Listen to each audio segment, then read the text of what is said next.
그러므로 하나님의 전신갑주를 취하라. 이는 악한 날에 너희가 능히 대적하고 모든 일을 행한 후에 서기 위함이라. 그런즉 서서 진리로 너희 허리띠를 띠고 의의 호심경을 붙이고 평안의 복음이 준비한 것으로 신을 신고 모든 것 위에 믿음의 방패를 가지고 이로써 능히 악한 자의 모든 불화살을 소멸하고 구원의 투구와 성령의 검 곧 하나님의 말씀을 가지라. 오늘은 영적 전쟁 두 번째 시간 전신갑주를 취하라 라는 제목으로 함께 말씀을 나누겠습니다. 이 전신갑주는 총 6개를 말씀하죠. 그리고 이 전신갑주 6개는 우리가 온몸을 전신을 갑옷으로 지켜내는 이 갑옷에 비유해서 하나님의 영적 전쟁의 원리를 우리에게 설명하고 있습니다. 저는 이 전신갑주 본문을 읽을 때마다 제가 주일학교를 가르치던 때가 생각이 납니다. 그래서 어린이들에게 이 전신갑주를 어떻게 설명할까?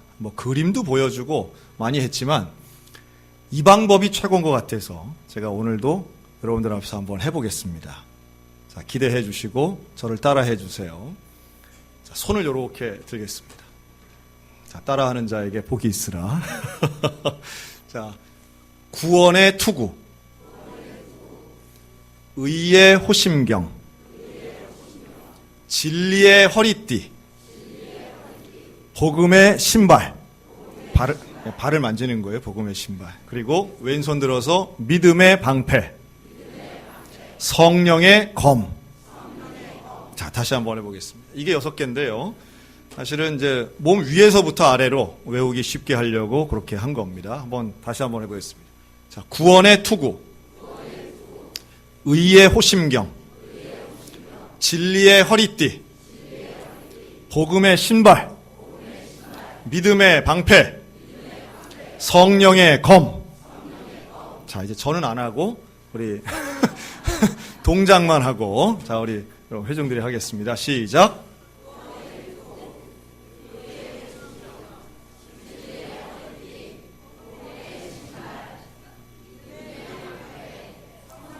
검. 아유, 잘했습니다. 뭐가 지나갔는데 뭐가 지나가는 갔는데 뭔지 잘 모르겠다. 괜찮습니다. 다음 주에 또 할 거니까요. 네.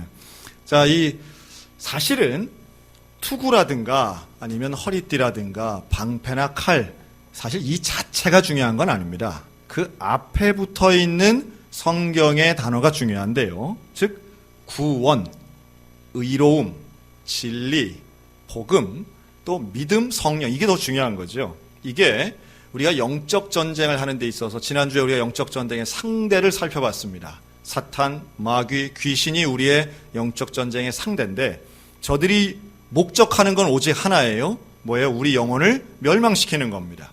영혼을 멸망시키려는 목적이 있으니 그 반대인 영혼 구원이 안 되게 하는 것, 즉 예수 그리스도로부터 분리시키는 것이 저 사단과 마귀의 목적이다, 이렇게 말씀을 드렸습니다. 그 전쟁터에서 우리가 승리하기 위해서, 굳게 서기 위해선 바로 이 전신갑주가 필요한데 6개 중에 오늘 3개를 먼저 말씀드립니다. 성경적 순서에 따라서 3개를 먼저 말씀드리는데 그 첫 번째가 바로 이겁니다. 이게 뭐예요? 아유, 그렇지. 이렇게 딱 나오면 감사합니다. 진리의 허리띠. 이게 제일 먼저 나와요. 자, 허리띠를 생각하면 이 남자분들이 바지 입으면서 끼우는 이런 허리띠하고는 좀 다른 거죠. 이 로마 군인의 복장을 생각하면 사실은 칼집을 단다든가 아니면 우리 군대 갔다 오신 분들 잘 아실 거예요. 탄띠를 차지 않습니까? 거기에 보면 탄창도 달고 수통도 달고 방독면은 다리에 차지만 여러 가지를 이렇게 탄대에다가 주렁주렁 매 답니다. 그런 것처럼 이 진리의 허리띠라고 할 때 허리띠는 마치 여성의 치마, 갈라진 치마와 같은 로마 병정의 이 하복 전체를 다 하의 전체를 표현한다 해도 과언이 아닙니다. 그러니까 이 허리띠를 묶고 허리띠를 차는 것이 복장 점검에 있어서 제일 첫 번째 시작일 수 있고요. 또 허리띠를 단단하게 맴으로써 힘을 발휘합니다. 왜 우리 역도 선수들 보면 손에다가 분진 묻히고 역기 들기 전에 꼭 하는 게 있는데요. 허리띠를 한번 세게 맵니다.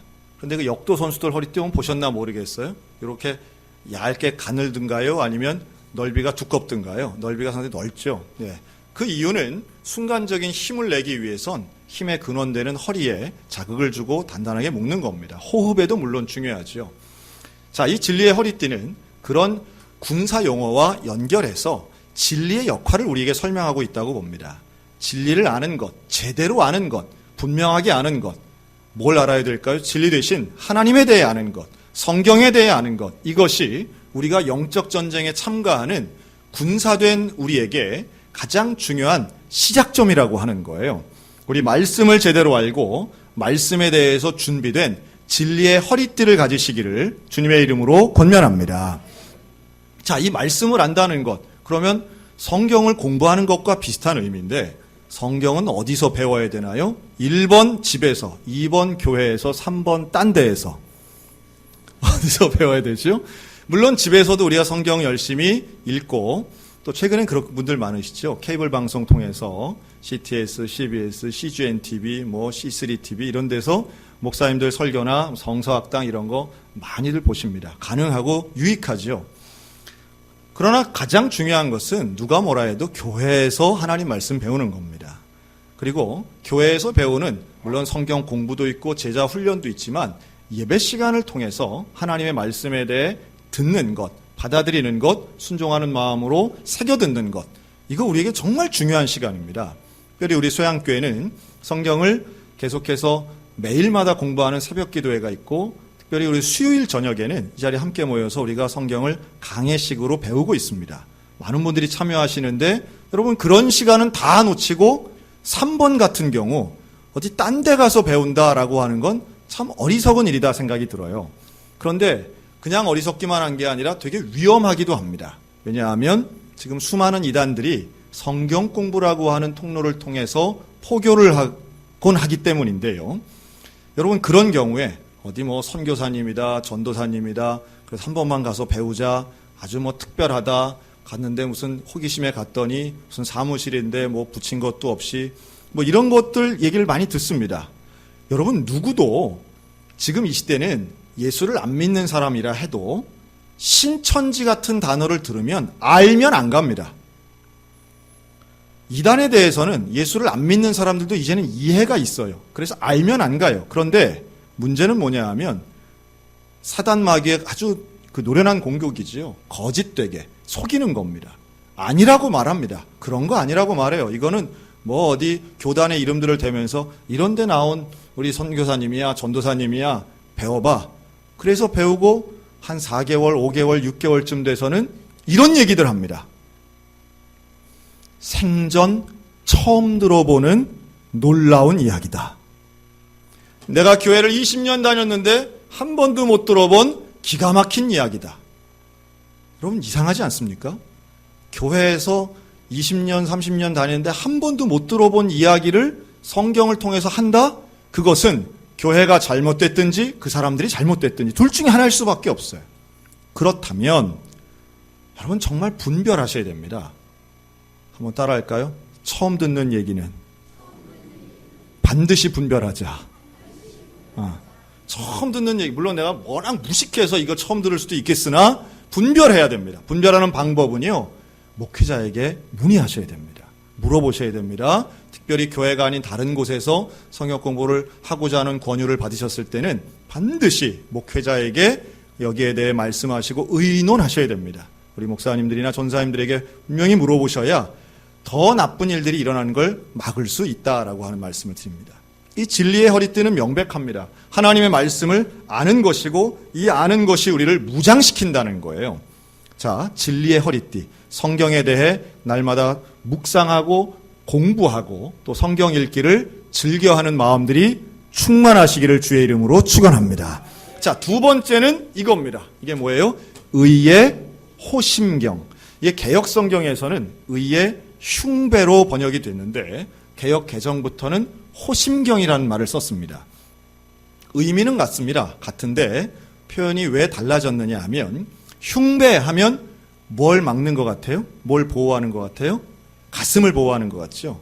그리고 이 흉배는 뭔가 앞판만 되는 것 같은데 원래 호심경이라고 하는 건 말뜻 그대로 하면 심장을 보호하는 거울이란 뜻입니다. 그런데 이건 거울을 붙이나 그게 아니고 로마 영화나 이런 영화를 보시면 여러분 갑옷 입은 기사들을 보실 겁니다. 그런데 그 갑옷이 반짝반짝 빛나는 사람들이 있습니다. 계급이 올라갈수록 빛나요? 내려갈수록 빛나요? 올라갈수록 당연히 빛나죠. 한 번도 안 봐도 우리 알 수 있습니다. 그런데 그 빛나는 게 왜 빛나느냐 하면 여기에 놋재질의 것이 붙어 있기 때문인데 그 부분을 아주 반짝반짝하게 닦는 거예요. 그래 왜 그렇게 반짝하게 닦느냐? 고대 전투에서는 상대를 위압시키는 이 장비, 옷 이래서 화려하게 입습니다. 상당히 위압감을 주고 이 갑옷은 말이 좋아 갑옷이지 여러분 그거 입고 싸우려면 편하겠어요? 불편하겠어요? 상당히 불편합니다. 아주 맞아 죽기 딱 십상인 무거운 것들도 많습니다. 그런데 굳이 그런 것을 높은 지위에 있는 사람들이 입는 건 상대편으로 하여금 위압감을 느끼게 하는 의도도 있는 것인데 물론 몸도 보호하지만요.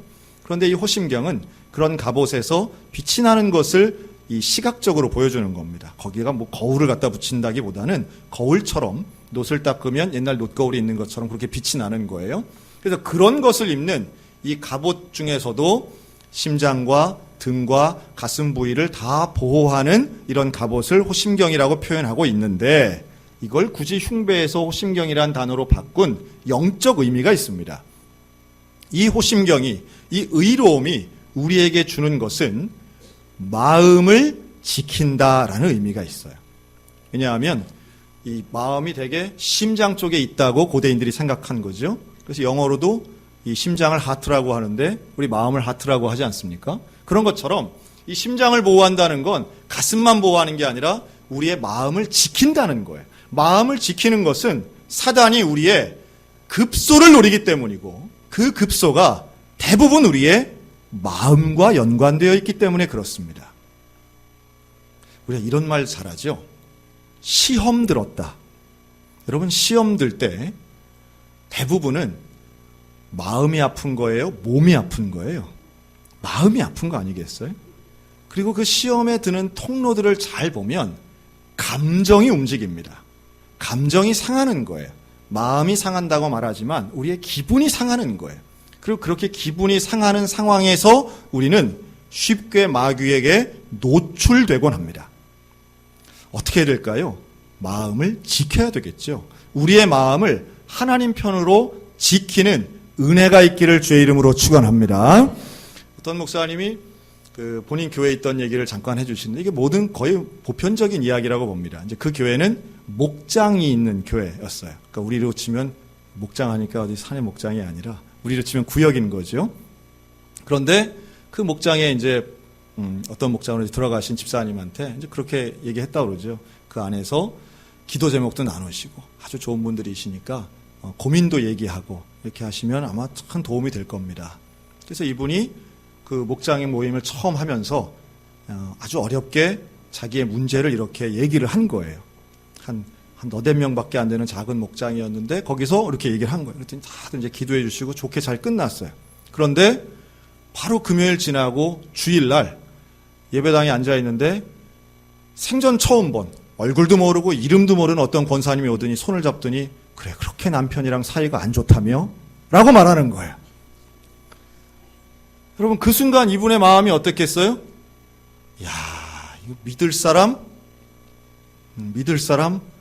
하나도 없네. 여러분 현대인들은 물론 저는 그 권사님이 나쁜 의도로 했다고 보진 않습니다.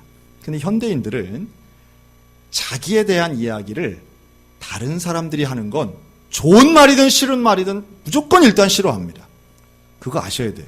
그래서 기도 제목을 말한 것에 대해 다른 사람에게 전하는 건 정말 조심해야 됩니다. 이건 아주 신중에 신중을 기해야 됩니다. 타인에 대해 말하는 것은 정말 조심스러운 일입니다. 자, 그런데 이분이 이제 시험에 든 거예요. 마음에 시험이 들었죠. 목사님을 찾아와서 나 이제 안 되겠다고. 나를 이 목장에서 빼달라고 이제 한 거예요. 그래서 이 목사님이 뭐라고 말을 했냐면 여러분 우리가 병들면 병원에 가서 진료를 받고 약국에 가서 뭘 사요? 약을 사잖아요. 그런데 그 약봉지에 보면 아래쪽에 뭐라고 써 있냐면 부작용이 있을 수 있다 그렇게 나오죠. 여러분 부작용이 없는 약이 있을까요? 여러분 그런 약은 없습니다. 어떤 분들은 저는 그래서 한약만 먹어요. 뭐 이런 분들 계시던데 생약이든 한약이든 사실은 부작용이 좀 적을 수는 있으나 부작용이 없는 건 없어요. 자, 그러면 부작용이 있을까봐 두려워서 약을 안 먹으면 어떻게 됩니까? 그럼 병 때문에 더 큰 고생하는 거예요. 여러분, 교회가 무균실이 아닙니다. 교회도 얼마든지 문제가 있을 수 있고요. 그런 일이 안 생기면 좋겠으나 누군가 내 이야기를 하는 사람이 있을 수 있다는 거예요. 참 안타깝지만 그런 일이 있을 수 있어요. 어떤 분이 저한테 그런 얘기 하더라고요. 목사님은 상처 안 받죠? 제가 참 순수하시다 그런 생각을 했어요. 목사님은 상처 안 받죠? 참 순수하다. 그런데 저는 확실히 좀 덜 받긴 하는 것 같아요. 여긴 이유가 있습니다.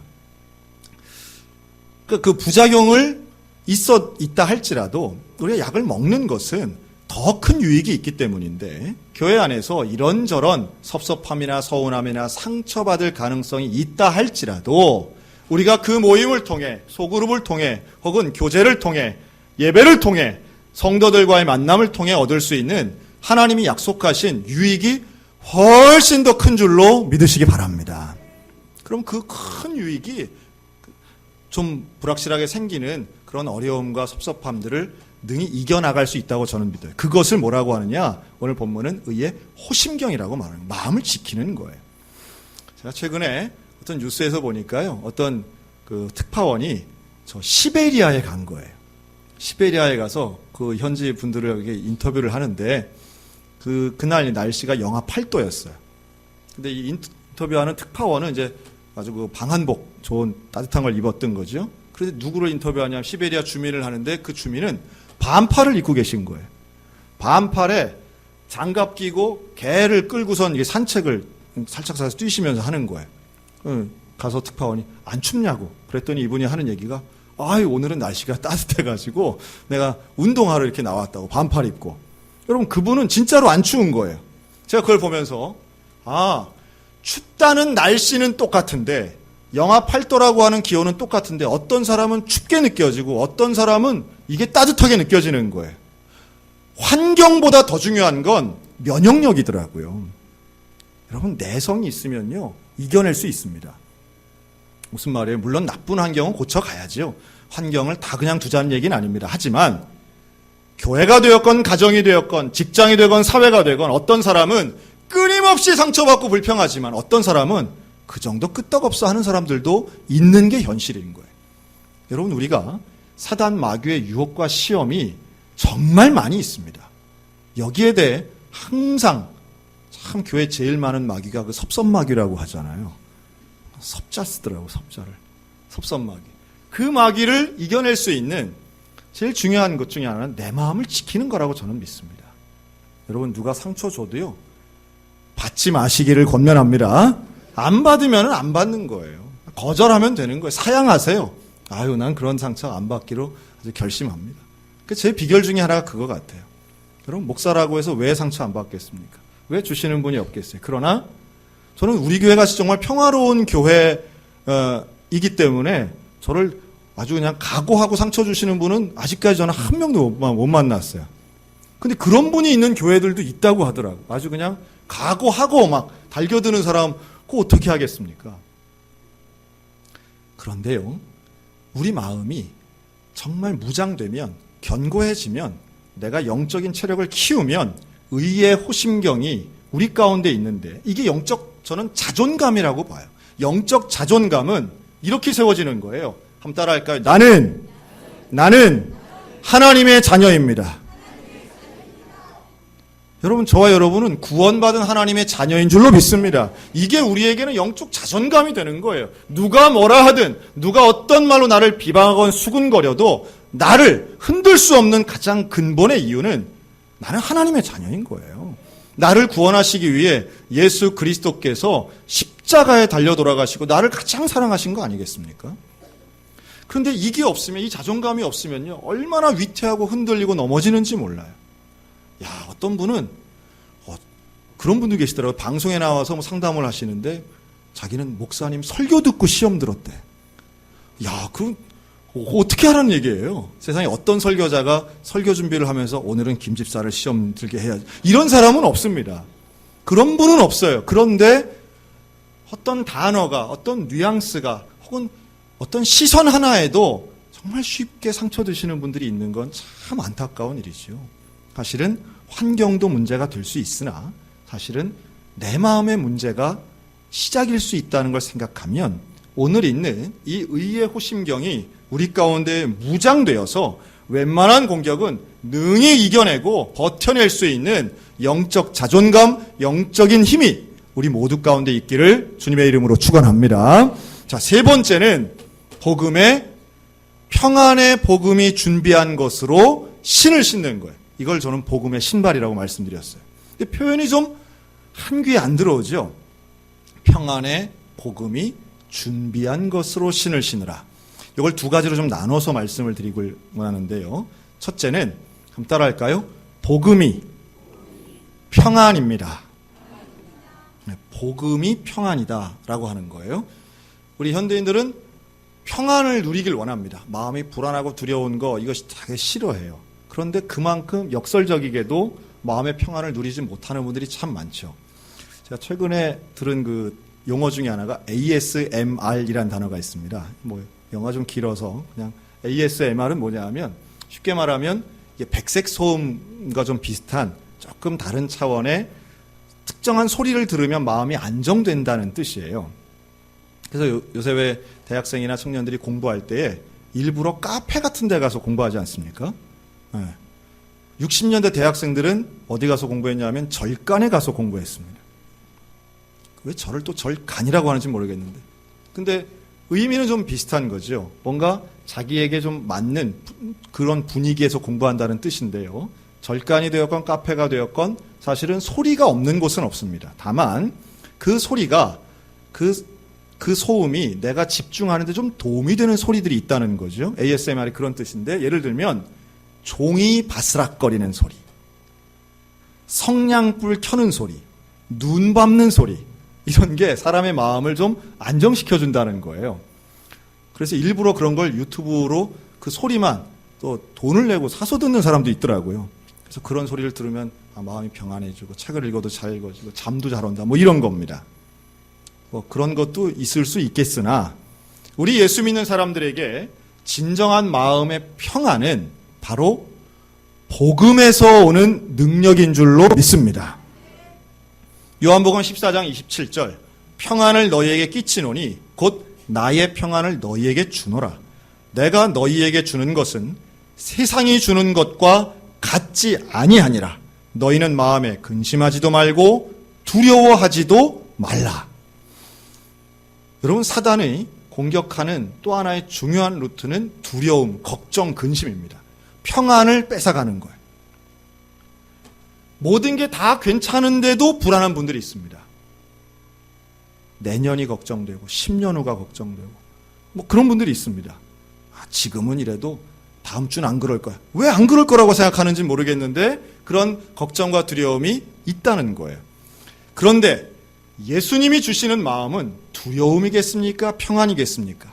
예수님은 풍랑이는 배에서도 그 바다에서도 배미창에서 편안하게 잠을 주무셨던 말 그대로 평안을 누리며 사신 분이 우리 예수님이십니다. 자녀된 우리에게도 똑같은 삶을 살길 원하시는 거예요. 매일마다 걱정과 근심하며 살기보다는 평안하게 살기를 원하시는 그분이 우리에게 분명히 약속합니다. 내가 내게 평안을 주노라. 그곳이 감옥이라도 평안할 수 있고 그곳이 아무리 바쁜 환경이라도 평안할 수 있다고 약속하시는 거예요. 여러분, 이 마음의 평안을 사단에게 빼앗기지 마시기를 주의 이름으로 권면합니다. 빼앗기지 마셔야 되는 거예요. 이 평안을 가지고 영적 전쟁을 할 수 있는 거. 이겨서 평안을 쟁취하는 게 아니라 평안한 상태에서 우리는 영적 전쟁에 참여할 수 있다는 거예요. 그리고 이것이 또 하나의 의미는 이 평안의 복음이 준비된 것으로 뭘 신어요? 신을 신으라는 거죠. 그러니까 이 복음이 우리에게 있으면, 나에게 있으면 평안이고, 이 복음을 남에게 전하게 되는데 이게 전도고 선교인데 그게 우리가 다녀야 하는 사명의 길이라는 거죠. 상당히 중요합니다. 오늘 세 가지 했죠. 자, 하나, 진리의 허리띠, 의의 오심경, 복음의 신발을 말하는데 이 세 가지는요, 전부 다 우리 몸에 부착되는 거예요. 자, 몸에 부착되는 거, 신는 겁니다. 자, 칼이나 또는 방패하고는 조금 다르죠. 그런데 이 부착되어 있는 것, 여러분 이거 남의 것 쓰면은 될까요? 남의 것 써도 억지로는 뭐 될 수 있을지 몰라도 불편하겠죠. 남의 신발 신는 건 불편할 겁니다. 장비가 중요하지만 장비만큼 중요한 것은 숙련도라고 하는 거예요. 이게 얼만큼 내 몸에 딱 맞아서 이 훈련이 되느냐. 이 훈련과 교육을 통해서 숙련도를 높이는 게 사실은 무기를 사용하는 중요성인데, 복음의 신발, 이것이 우리에게 잘 맞춰져 있는 사람은요, 어디를 가든지 주의 복음을 전하고 평화를 전하는 피스메이커가 될 줄로 확신합니다. 지난 한 주간 우리 교회는 겨울 성경학교하고 일본 단기 선교를 했습니다. 우리 청년들이 가서 일본 단기 선교하고 또 우리 주중에는 성경학교를 했습니다. 성경학교도 또 단기 선교도 목표는 다 이 선교적 사명에 맞췄어요. 그래서 우리 유아교회 같은 경우 어제 했는데 세계를 품는 아이들이란 주제를 가지고 했습니다. 선생님들이 얼마나 열심히 준비를 했는지 뭐 방마다 무슨 일본 방, 뭐 저 칠레 방, 뭐 잠비아 방, 뭐 아프리카 방 해가지고 거기서 그 나라의 전통 의상도 입게 하고 사진도 찍게 하고 뭐 전통 악기를 가지고 연주하기도 하고 이렇게 실습도 했어요. 미취학 어린이들 상대로 정말 열심히 준비해서 선생님들이 가르쳤습니다. 근데 이런 성경학교를 하면서 제가 느끼는 것은 어릴 때의 아이들이 복음으로 준비되고 교육받으면 정말 중요한 순간에 성경적 가치를 가지고 결정해야 되는 이 사단이 유혹하고 있는 이 세상 속에서 정말 중요한 결정의 순간에 하나님이 원하시는 결정을 하도록 만드는 것, 그렇게 이끄는 것, 이게 우리가 원하고 기도하는 소원이 아닌가. 감사하게도 우리 학부형들이 많이 오시고 또 아이들하고 같이 성경학교, 이제 다음 주에는 토요일날 우리 또 청소년들이 하는데요.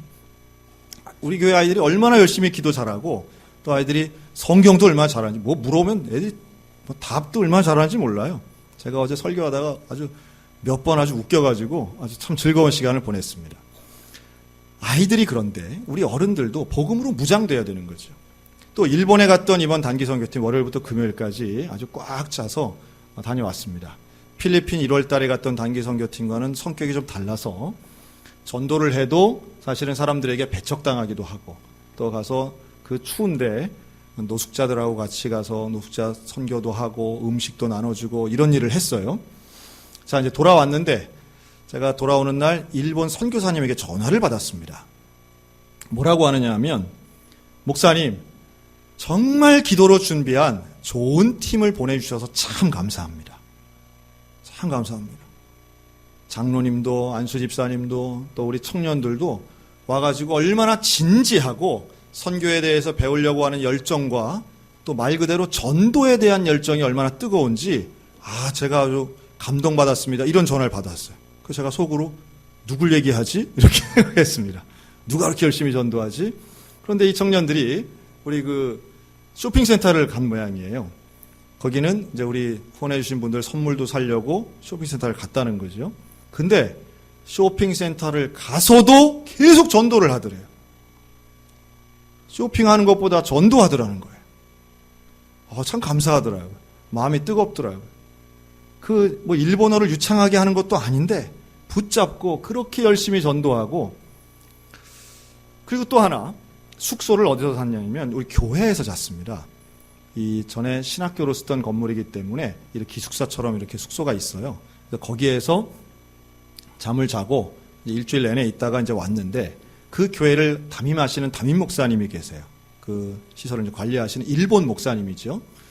근데 이 일본인 목사님이 뭐라고 하느냐 하면, 떠난 다음에 내가 정리하러 들어갔더니 정말 깨끗하게 해놓고 가가지고 손댈 게 없더라고. 이런 팀 정말 오랜만에 만났다 그러면서 칭찬을 해주시더라는 거예요. 여러분, 일본 분들 거짓말을 잘 안 하잖아요. 그리고 일본 분들은 일본 사람이 깨끗하다 그러면 진짜 깨끗한 거 아니겠습니까? 그래서 제가 참 감사하더라고요. 우리 청년들이 자기 방 청소 잘하는지는 잘 모르겠으나 가서 최선을 다하고 진지하고 참 순전하게 사역을 하고 왔구나 하는 또 하나의 중요한 증거가 아닐까 생각이 들었어요. 감사하더라고요. 여러분, 그렇게 복음의 신발을 가지고 우리의 일생이 복음을 전하는 것에, 또 전도하는 것에, 하나님의 원리대로 사는 것에 매진하면 하나님이 약속하신 영적인 승리를 경험하게 될 줄로 믿습니다. 우리가 원하는 게 그런 거죠. 그런데 이러한 전신갑주를 입는 이유가 있어요. 빌립보서 6장 18절 19절에 보면 성령 안에서 깨어 기도하며 모든 성도들을 위해서 기도하기 위해 이 전신갑주를 입으라고 말합니다. 가장 영적인 일이죠. 사단과의 싸움의 한복판은 결국 기도의 자리예요. 그런데 그 기도를 온전하게 제대로 하기 위해서는 진리의 말씀을 깨닫고 의의 호심경같이 마음을 지키며 그 복음의 신발 가지고 복음을 전하면 전할수록 우리의 기도가 더 승리하는 기도가 된다는 거예요. 그리고 19절, 그 기도하는 내용 중에 가장 중요하게 기도해야 되는 것은 복음의 비밀을 담대하게 전하도록 하는 것.